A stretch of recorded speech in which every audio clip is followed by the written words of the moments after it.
Les saluda el pastor Luis Solano de Comunidad Cristiana El Reflejo, acá en Llorente de Tibás, en San José de Costa Rica.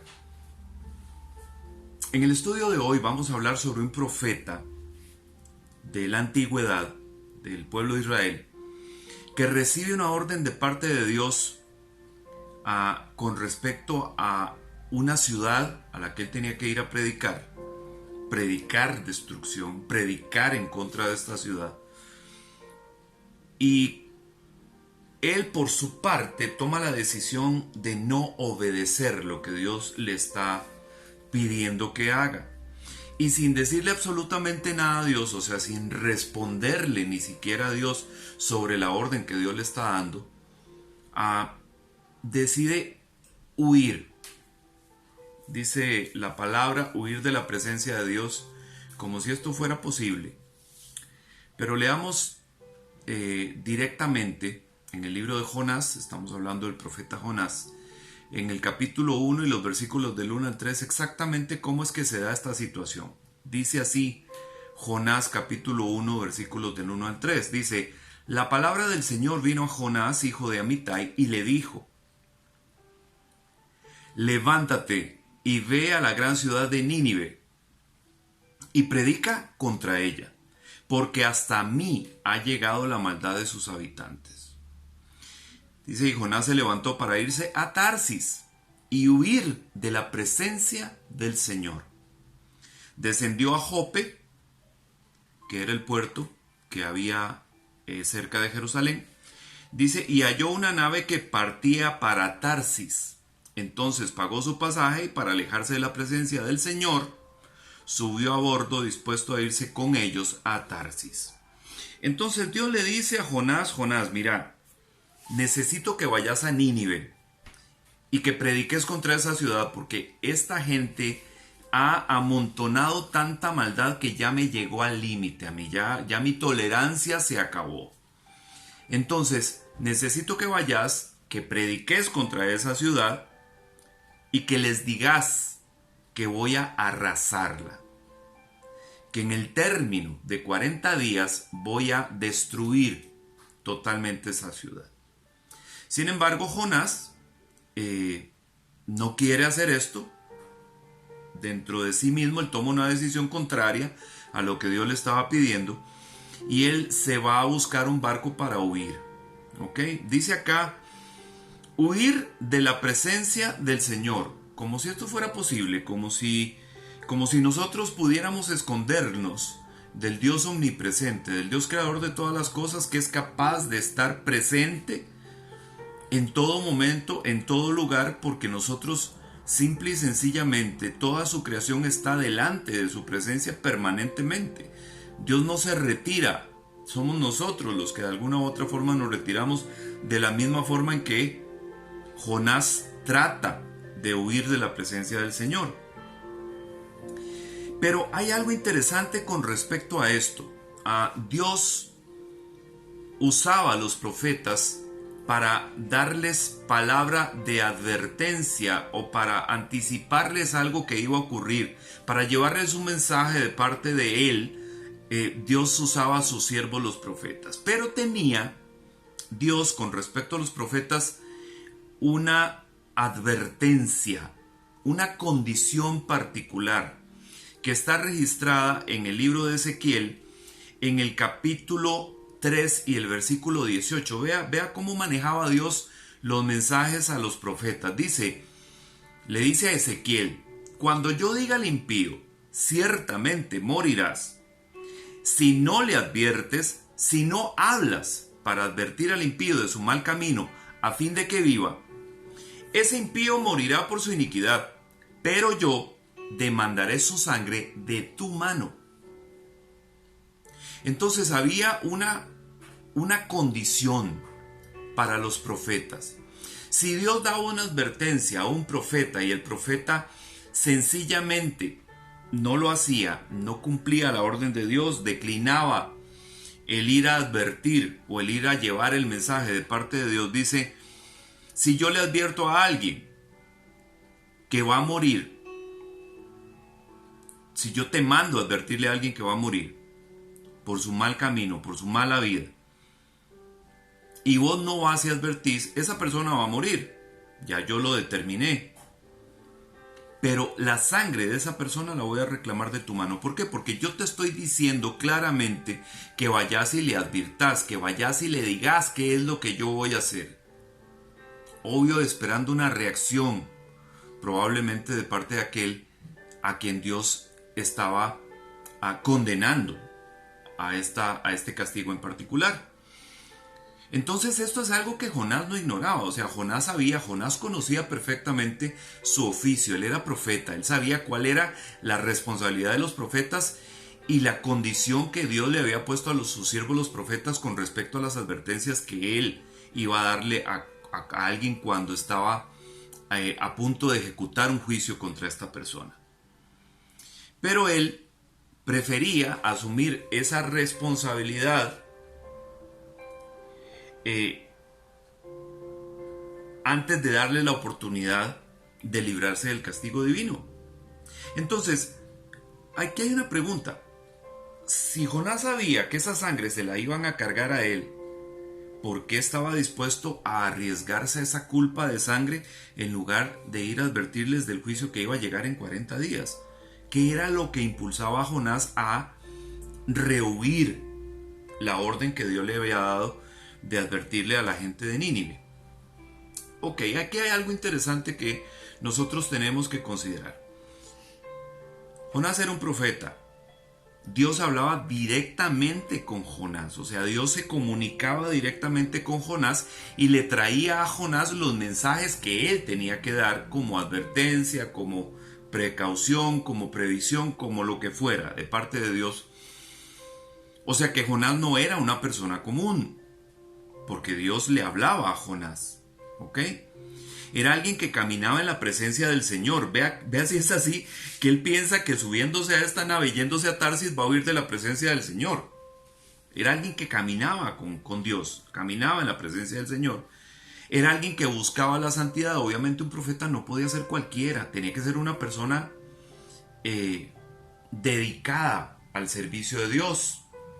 Tenía que ser una persona con una vida recta, ¿ok? Intachable.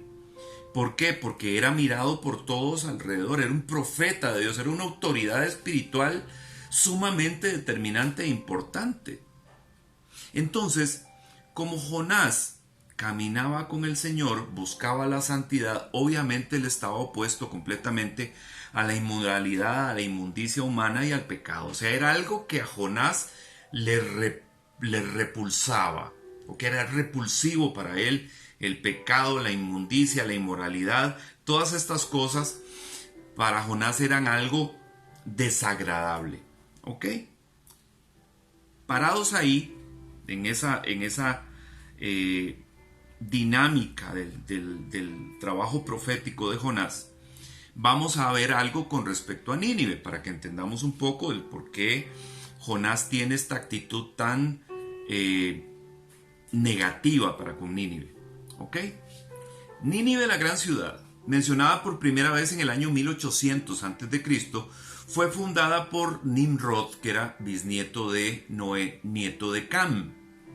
Cam, ya sabemos, el que vio desnudo a su papá, el que se burló de la desnudez de su padre, el que se convirtió en el antepasado de los cananeos, de los egipcios, de los cusitas. ¿Ok? Entonces, fue Nimrod, el bisnieto de Noé, quien funda Nínive. Dice que adquiere prominencia esta ciudad cuando fue conquistada por los asirios y el rey Sennacherib la convirtió en la capital del reino asirio a finales del siglo VIII a.C. Era una ciudad de una posición estratégica desde el punto de vista comercial, pues estaba a la vereda oriental del río Tigris, siendo ruta de paso para todos los barcos que buscaban desembocar al mar inferior, lo que hoy conocemos como el Golfo Pérsico. Como ciudad ubicada en ruta comercial hacia el mar, era un centro de reunión de muchas culturas de la época y se caracterizaba por la pluralidad religiosa. Había una cantidad de dioses y deidades y de adoración pagana en Nínive. Sin embargo, su diosa principal y patrona de la ciudad era Ishtar, Astarte o Astoret, la que llamaban la reina del cielo, diosa de la fertilidad, del amor y de la guerra. El culto a Ishtar incluía la prostitución sagrada realizada dentro de los templos en los que se les rendía culto. Entonces, Nínive era una ciudad muy grande, era una ciudad puerto, digamos, o sea, era una ciudad de transición, de paso de los barcos que iban hacia el mar a través del río Tigris. Y entonces ya nosotros sabemos cómo son las ciudades puerto. Las ciudades puerto hasta el día de hoy generalmente están llenas de una vida nocturna bastante relajada, ¿verdad? Prostitución probablemente, lugares de diversión ilícita, mucha inmoralidad, mucha oportunidad para el mal. Era tanto así que cuando Dios le dice a Jonás que vaya a Nínive, dice: es que la maldad ya me llegó hasta el límite de mi tolerancia, ya no soporto más su pecado. Entonces, esto que Dios pensaba acerca de Nínive también lo pensaba Jonás, pero a Jonás le repudiaba, le repulsaba. Para Jonás era como chocante la maldad y la inmoralidad de Nínive. Él era un profeta consagrado a Dios, buscaba una vida de santidad, de rectitud de parte de Dios, y entonces esto obviamente era muy incómodo, muy chocante para él. Probablemente un montón de veces había pensado en esta ciudad como una ciudad que merecía la destrucción, que merecía desaparecer, etcétera, etcétera. Pues esta era la oportunidad que Jonás estaba esperando para que Nínive fuera borrada del mapa completamente. ¿Ok? Entonces vea lo que hace Jonás. Jonás tiene que bajar, o sea, está en Jerusalén y lo mandan a Nínive, que es una ciudad que quedaba más o menos como a unos 800 kilómetros de distancia de Jerusalén, que vendría siendo al día de hoy como viajar más o menos desde San Carlos, desde la zona norte, hasta Paso Canoas de ida y de regreso, 800 kilómetros. Era un viaje bastante largo. Y de Jerusalén a Jope, que era donde estaba el puerto, había unos 6 kilómetros, como ir del centro de San José hasta el centro de Pavas, por ejemplo. Entonces, Jonás, en lugar de emprender el camino hacia Nínive, estos 800 kilómetros que tenía que recorrer, baja 6 kilómetros, tenía que descender de la ciudad de Jerusalén hasta donde estaba el puerto de Jope, compra un tiquete para irse para Tarsis. Tarsis era un lugar que estaba a 3.500 kilómetros de distancia de Jerusalén. 3.500 kilómetros. Eso equivale más o menos a viajar desde Costa Rica, donde nosotros estamos, hasta Bolivia. O sea, vea si Jonás quería realmente huir, que decide irse a un lugar lo más distante posible de aquel lugar donde Dios le había dicho que tenía que ir. ¿Ok? Bueno, entonces, cuando esto sucede, ocurre algo inesperado en el barco. Ya el barco empieza a navegar y ya mar adentro sucede lo siguiente. Dice en el libro de Jonás, en el capítulo 1 del 4 al 10, dice: y el Señor desató sobre el mar un fuerte viento y hubo una tempestad tan grande en el mar que el barco estuvo a punto de romperse. Los marineros tuvieron miedo y cada uno clamaba a su Dios, y arrojaron al mar la carga que estaba en el barco para aligerarlo. Pero Jonás había bajado a la bodega del barco, se hallaba acostado y dormía profundamente. El capitán se le acercó y le dijo: ¿cómo es que estás durmiendo? Levántate, invoca a tu Dios. Quizá tu Dios piense en nosotros y no pereceremos. Y cada uno dijo a su compañero: venid, echemos suertes para saber por causa de quién nos ha sobrevenido esta calamidad. Y echaron suertes y cayó la suerte sobre Jonás. Entonces le dijeron: decláranos ahora por causa de quién nos ha venido esta calamidad. ¿Qué oficio tienes y de dónde vienes? ¿Cuál es tu tierra y de qué pueblo eres? Y él les respondió: soy hebreo y temo al Señor, Dios del cielo, que hizo el mar y la tierra. Ahora dice el versículo 10, los hombres se atemorizaron en gran manera y le dijeron, ¿qué es esto que has hecho? Porque ellos sabían que él huía de la presencia del Señor por lo que él les había declarado. Ok, entonces Jonás montado en el barco, se desata una tormenta, el barco está a punto de partirse, los marineros asustados tiran por la borda todo lo que pueden. Jonás está en la bodega, en la parte de abajo del barco, durmiendo como si nada. Van, lo despiertan y le dicen, por favor, empiece a invocar, a llamar a su Dios, porque dice que cada marinero hacía lo mismo. A ver si acaso tu Dios tiene misericordia de nosotros y no pereceremos. Entonces empezaron a ver por qué era que estaba sucediendo esto. Dice que echaron suerte, la suerte cae sobre Jonás y lo ponen a confesar. Bueno, díganos, ¿quién es usted? ¿A qué se dedica?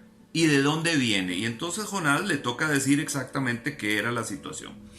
Que él era hebreo, que era profeta, que venía de Jerusalén, y probablemente contar lo que estaba sucediendo, de que Dios le había pedido que fuera a Nínive y él había decidido irse para Tarsis. Entonces le reclaman. Al final ellos inquietos dicen, bueno, ¿y qué tenemos que hacer? Jonás dice, lánceme al mar.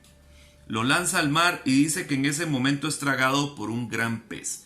Aquel hombre que tanto le molestaba la inmundicia, ¿verdad? Que se sentía asqueado por la inmundicia de los ninivitas, termina en el vientre de un pez enorme.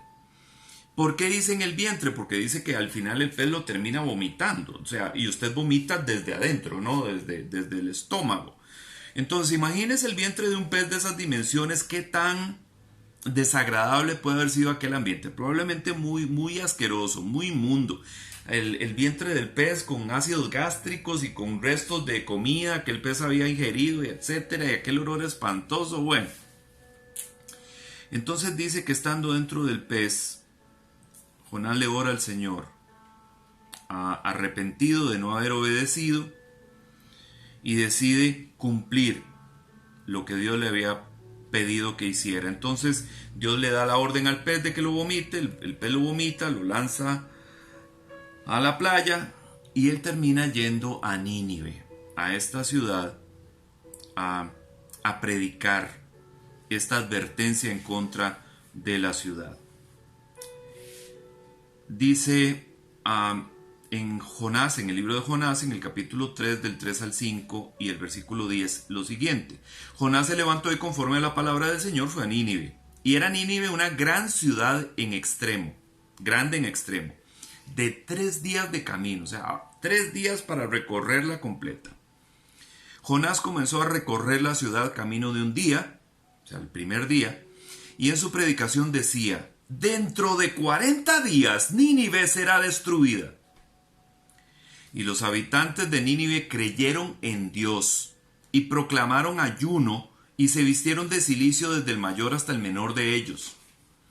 Y vio Dios sus acciones, y dice el 10, y vio Dios sus acciones que se habían apartado de su mal camino. Entonces se arrepintió Dios del mal que había dicho que les haría y no lo hizo. ¿Ok? Jonás cumple con lo que Dios le está solicitando, va a predicar a Nínive. Si la ciudad era de tres días de camino de lado a lado, pues entonces él empieza un tramo el primer día y probablemente la recorre de lado a lado durante estos 3 días, predicando en todas partes acerca de la destrucción que iba a sobrevenir en 40 días. Entonces los habitantes de Nínive escuchan a aquel predicador, a aquel profeta, que probablemente no era cualquier profeta, seguramente era un hombre con mucha autoridad, con mucho aplomo, alguien a quien creerle, un hombre serio, no era un charlatán, no era un bromista. Entonces la figura de Jonás infunde confianza en el mensaje que él lleva, y la forma en que él expone la advertencia a la ciudad de Nínive hace que los ninivitas se arrepientan. Dice, y se vistan de cilicio. Era una forma, digamos, de mostrar tristeza, angustia. Dice desde el mayor hasta el menor de ellos. Incluso dice que el rey mismo se viste de cilicio, se sienta sobre ceniza, en saco y ceniza, y empieza a decretar un ayuno para ver si acaso logran conmover el corazón de Dios y que Dios se arrepienta de esta destrucción y no los destruya. Y entonces en el 10 dice que Dios vio todas estas acciones que se habían apartado del mal camino y se arrepintió. Decidió no ejecutar el juicio que había decretado contra Nínive. Pero Jonás tenía su propio juicio. O sea, Jonás seguía creyendo de alguna u otra forma que esta ciudad todavía merecía ser destruida. Jonás seguía aferrado a esa idea. Queremos creer, queremos entender que por la santidad de Jonás, que por la manera de vivir que él tenía, él estaba realmente muy incómodo por aquella ciudad. Él no creía, ¿verdad?, en el arrepentimiento de los ninivitas, y entonces él prefería que los ninivitas desaparecieran. O sea, tanto se había hablado de la inmundicia, la inmoralidad, de las cosas horribles, desagradables que ocurrían en Nínive, que él lo que quería era que aquella ciudad desapareciera por completo. Entonces vea lo que le pasa a Jonás. Jonás en el capítulo 4 y los versículos del 1 al 8 dice lo siguiente: pero Jonás se quedó muy, muy disgustado, se enojó. Entonces oró al Señor y le dijo: «Y bien, Señor, ¿no es esto lo que yo decía cuando aún estaba en mi tierra? Por eso me apresuré a huir a Tarsis. Ya sabía yo que tú eres un Dios clemente y piadoso, lento para la ira y grande en misericordia, y que te arrepientes del mal. Yo te ruego, Señor, que me quites la vida. Prefiero la muerte a la vida». Estaba enojado Jonás. Y el Señor le dijo: «¿Te parece bien enojarte tanto?». Entonces Jonás salió de la ciudad y acampó en la parte oriental de la ciudad. Allí se hizo una enramada y se sentó bajo su sombra, esperando a ver lo que sucedería en la ciudad. Y el Señor Dios dispuso que una planta creciera sobre Jonás para que hiciera sombra sobre su cabeza y lo librara de su incomodidad. Y Jonás se alegró grandemente por la planta. Pero Dios dispuso que un gusano, al rayar el alba, al día siguiente, atacara la planta y ésta se secó. Y sucedió que al salir el sol, dispuso Dios un sofocante viento solano. Y el sol hirió la cabeza de Jonás y él desfallecía.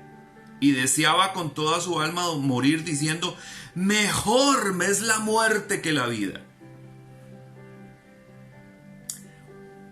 Jonás estaba convencido de que lo que Dios estaba haciendo era un error, que aquella gente realmente merecía morir, que debían ser arrasados, destruidos, desaparecidos. Y es que muchas veces nosotros también actuamos así, hermanos. A veces nosotros emitimos nuestro propio juicio. A veces Dios nos ha instruido a través de su Hijo que nosotros debemos predicar el Evangelio, compartir el Evangelio de salvación con otras personas. Y a veces nosotros mismos condenamos a la gente sin darle la oportunidad de escuchar el Evangelio. ¿Para qué le voy a predicar a ese? No, es un borracho, ese es un drogadicto. ¿Para qué voy a perder mi tiempo yo? Ese no va a salir de eso. Esa es una adúltera. Ahí anda dándole vuelta al marido. ¿Para qué le voy a predicar yo a esa? ¿Para qué? El diablo la tiene atrapada, es una hija del diablo. Y nosotros nos atrevemos a juzgar y a emitir un juicio de condenación en contra de personas porque a nuestro criterio no merecen la salvación. ¿Será bueno eso delante de Dios? ¿Será bueno que nosotros tomemos el lugar de Dios y condenemos a la gente como si estuviéramos capacitados para hacer eso? Como si pudiéramos condenar a la gente por lo que nosotros creemos que está mal. Dejémosle el juicio a Dios. Es Dios el que realmente debe encargarse de juzgar, no nosotros. Vea lo que al final de estar tan enojado Jonás, Dios le termina diciendo a Jonás: en Jonás 4:11, le dice, y yo no habría de tener piedad de Nínive, esa gran ciudad con más de 120,000 habitantes que no saben distinguir cuál es su mano derecha y cuál es su mano izquierda, y donde hay muchos animales. Entonces, ¿por qué Dios tuvo misericordia de los ninivitas? Porque los ninivitas estaban perdidos. No tenían una idea, una claridad de cuál era el Dios verdadero, no sabían. Adoraban a lo que ellos creían que estaba bien. Hasta que Dios los confronta con su pecado, los confronta con su mala vida. Y les dice, y si seguís viviendo así, vas a parar en destrucción. Y es justamente lo que hace que esta gente reaccione. Entonces dejemos nosotros de emitir un juicio y un criterio con respecto a las personas que nosotros creemos que no merecen la salvación de parte de Dios. Porque no nos toca a nosotros juzgar, hermanos. No es nuestro trabajo. Eso es trabajo de Dios. Usted lleve el mensaje. Predique el evangelio de salvación. Ese es su trabajo y el mío. Y dejémosle el juicio a Dios, que es a quien le corresponde. Que Dios le bendiga y que este mensaje sea verdaderamente provechoso y confrontativo, porque a veces necesitamos que nos jalen en los mecates en esto. Que tenga bendición y buen día.